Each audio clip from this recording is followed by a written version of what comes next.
Gonzaga Nation SI on the Gonzaga Nation Media Network. I'm your host, Dan DIckau. We've got a special guest today, knows Gonzaga really well from a different perspective than many of the viewers and listeners of this, the WCC Commissioner Gloria Nevarez. Gloria, thank you for joining. Thank you, Dan. Well, you and I talked off camera really quick before we hit record, and we both kind of had an excitement that the basketball season is right around the corner. As we sit here today, it's September 15th, so we've got about 6 weeks or so before the games really kick off. But what behind the scenes work are you and the league doing to be prepared? Well, this time of year, it's all about settling the schedules for our television partners and deciding what games are going to be on, assigning all the officials, planning our media day, and, just gearing up for the season generally. So, to your point, basketball season for us has started, but we're really excited about this year, especially after the strong showing we had last year. We just couldn't be more excited for men's and women's basketball this year. Well, 3 teams in the NCAA tournament on the men's side a year ago. I believe, correct me if I'm wrong, it was 2 teams on the women's side. Correct. When you look at growing and building off of successful seasons on the men's and women's side, what does that look like, and how do you do that? Well, and Gonzaga has been the archetype of building successful programs. I think last year, Lisa Fortier hit her 200th win, becoming the fastest coach to reach that mark at only 40 years old. I mean, talk about commitment and building and the consistency you had on the men's program with athletic department staff, Mike Roth, Chris Stanford, and of course, Mark Few, and what you guys have built there. And so for us at the WCC, we really pride ourselves on that holistic culture and building the whole experience, both college and athletic, for our student athletes. And I think it shows in the product on the floor. Well, the product was pretty dang good. Unfortunately, you lose a high-level coach on the men's side at San Francisco and Todd Golden. But when you as a commissioner look at the different schools in the league, you obviously have no say in who they hire. But with your perspective, what do you like to see in a coaching staff that's formed? So to your point, we don't hire coaches. We get, asked for advice, opinion, or leads, that type of thing. But what I like to see from a commissioner's perspective, and what we really have in the league right now, is commitment from the top. And I mean from the presidential perspective. And that is investing in facilities, investing in coaching hires, and really understanding that we are chasing excellence. And I think you've seen that across the league. There hasn't been a basketball facility in the league that hasn't undergone substantial renovation or improvement in the last 2 to 3 years. I was going to say 5. But also when you look at going out for coaching searches, we are definitely shopping at the highest level of, either up and coming coach or established coaches that, fit our mission and values in the WCC.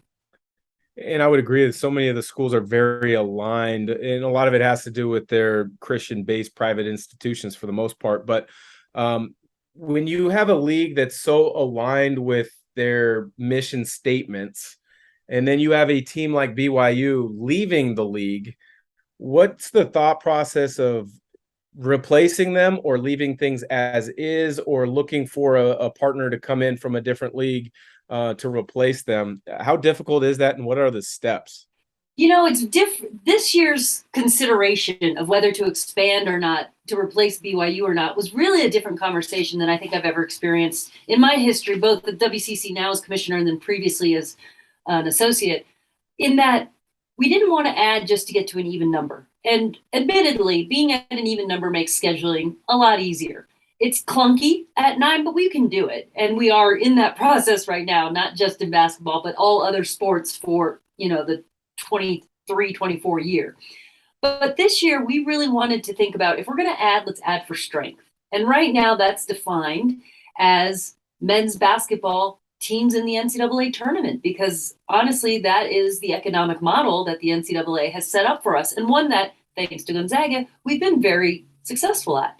So we held on the decision all the way through last year. We didn't make a final decision to stay at 9 until June these past meetings, because we also wanted to see what happened with the environment and conference expansion and what might shake out. So right now we're good at 9. We're going to continue to analyze it, daily, weekly as things change. I'm optimistic that the expansion in the football playoff has settled conference realignment for a minute. And we can just focus on the academic ahead of us. But that is how we're looking at expansion. We're good at 9 right now, but you never know what the future holds. Well, this has been a topsy-turvy off season for college athletics, if there is an off season anymore. But you've got USC, UCLA going to the Big Ten. There's talks of a couple Mountain West teams going to the Pac-12, vice versa. Gonzaga always gets thrown in the mix of whether it's the Big East, whether it's the Pac-10, Pac-12 now. When you look at it, how strong do you feel your brand is to keep the league intact as it is today? Because as we both know, it's ever changing. Absolutely. And this most conference realignment expansion has really been driven by football. And that's why I think we've been a little bit more stable in that Gonzaga's shown you can vie for a national title from the WCC. And I think we've changed our revenue distribution to reward performance. The further you go in the tournament, the more of those revenues from those NCAA units you get to keep. So what I really appreciate about the WCC and our brand in this space is basketball is our football. You get the top attention in this league. I've been in big football leagues, and it takes a lot of bandwidth, resources, and attention. Whereas in our league, it's numero uno. Yeah. We mentioned the units and the dispersal. For the average listener of this show who doesn't understand what those units you're talking about are, please share with us exactly what those NCAA tournament unit or wins are and how those get divided. So back in the day when they signed the big CBS deal for March Madness, the thought was, let's reinvest some of that CBS revenue into the sport in order to continue to promote and grow it. So what they did was created a distribution based on your performance in the tournament. So every league gets a unit for every team in the tournament. So we're pretty much guaranteed one because we have an AQ and we always send at least one team. For every additional team, you get an additional unit. And the units are worth roughly about $600,000 a year over 6 years. So it's a substantial influx. And for every game you advance, you get an additional unit. And what the WCC has done is those initial units, first teams in, those go in, fund the conference operation, and then the rest gets distributed out to schools equitably. But the further you go in the tournament, the greater percentage you get to keep of those additional earned units. So it really is incentivizing and rewarding those teams that are advancing further into the tournament. So with the fact that there were 3 teams on the men's side, 2 on the women's last year, everybody in the league will get a piece of the pie. And the hope is, from everybody's perspective, is they use that money to upgrade their facilities, which sounds like every program has done over the last few years. Am I correct? Yes, but in the last couple of years, we used to sit on a pretty significant reserve and distribute funds evenly to schools. The thinking was, look, that money is better spent on the campuses to invest. And to your point, what you're seeing today. So we're running a little bit thinner in that schools have had that influx. Mm-hmm. More of the percentage goes to the schools earning those units. And so after we cover our expenses at the conference office, our schools pay dues. So they're not exorbitant, but gone are the days where a ton of money comes in and a ton of money goes back out. We're operating more on a year-to-year cash reserve. Television deals are driving so much of the conference realignment in football in particular, but you've already mentioned basketball is kind of the number one for the WCC. How do you go about negotiating the conference TV deals? Because years ago, the WCC was hoping to get games on ESPN outside of a few Gonzaga marquee games. Now there's a nice package with ESPN. There's a package with CBS Sports. How big of a hand do you have in those negotiations? My first year on the job, I'm now at year 4.5. Those agreements were expiring, so I negotiated those in my first year. And so those are locked in for about 8 years with escalators and such. CBS has had a 3-year with a right to renew, and they were very happy with the games they were getting from us, so they have renewed. So we're really excited for a league of our size and scope. I think our television package reflects our basketball strength. Basketball tournament, you guys re-upped with the Orleans Arena and Casino.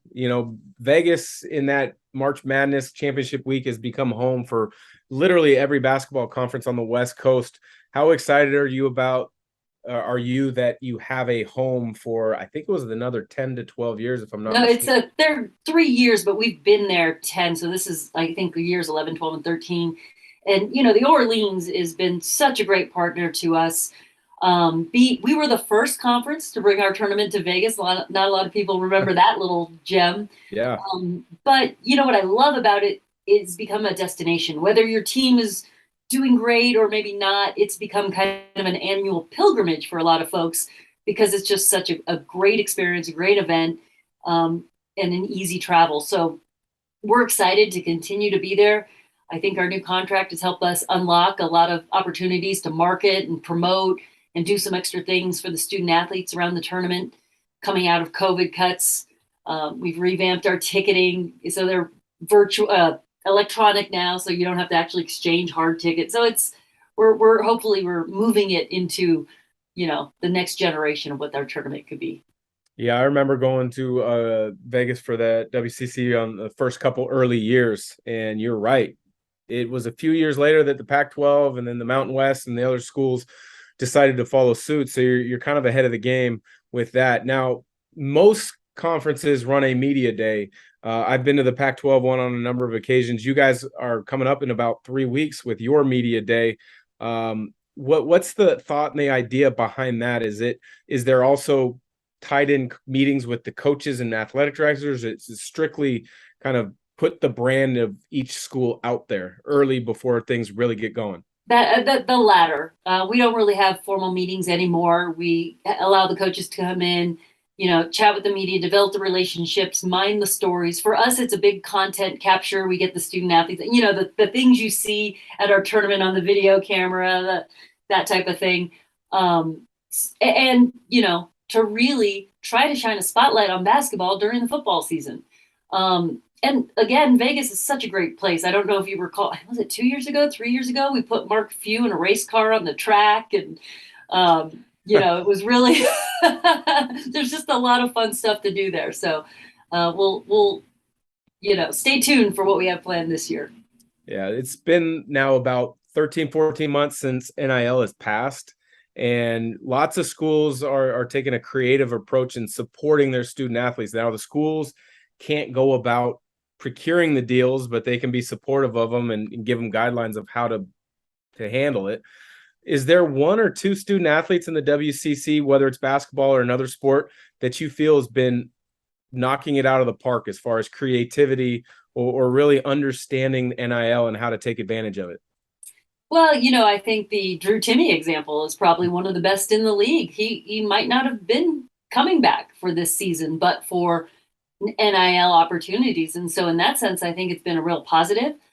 I do hope that someday we get into the space where the schools can get involved a little bit more in helping student athletes. It makes me uncomfortable to some degree to have a bunch of third parties out there with, student athletes certainly have advice and guidance from the schools, but, that's just a lot of outside influences. And there have already been stories of some student athletes, not in the WCC, but that have been taken advantage of or end up signing their rights into perpetuity. And it just, it's getting a little wild west. So I would like to see a little bit more guardrails about allowing schools to assist in that area. Yeah. See, I've always thought college athletes should be paid. I think it's long overdue. I don't necessarily like and agree with how NIL is done. I think it puts in the college realm, it should be more team-based, is my opinion. But we're in a capitalistic society. I've always felt freshman, sophomore, junior, senior, there should be an escalating salary each year with bonuses tied into team success and or an individual accolade like an all-league team. You as a conference commissioner, I'm sure you've heard many ideas over the years. Is there one idea maybe of paying student athletes that you felt has made the most sense and you wish that they could gravitate towards that?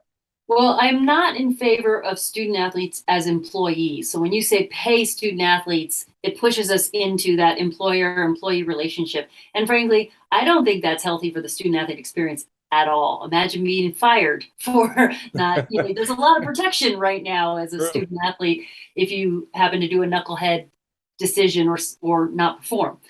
But I do believe there's a package of things that just went through the NCAA policies that allow schools to invest more in their student athletes, travel their parents, entertainment, food, things that you would normally spend your scholarship dollars on. So I think there's a different way to get to the same spot by providing more benefits to student athletes and alleviating that pressure for them to be able to, reap the rewards of being a student athlete in a successful program.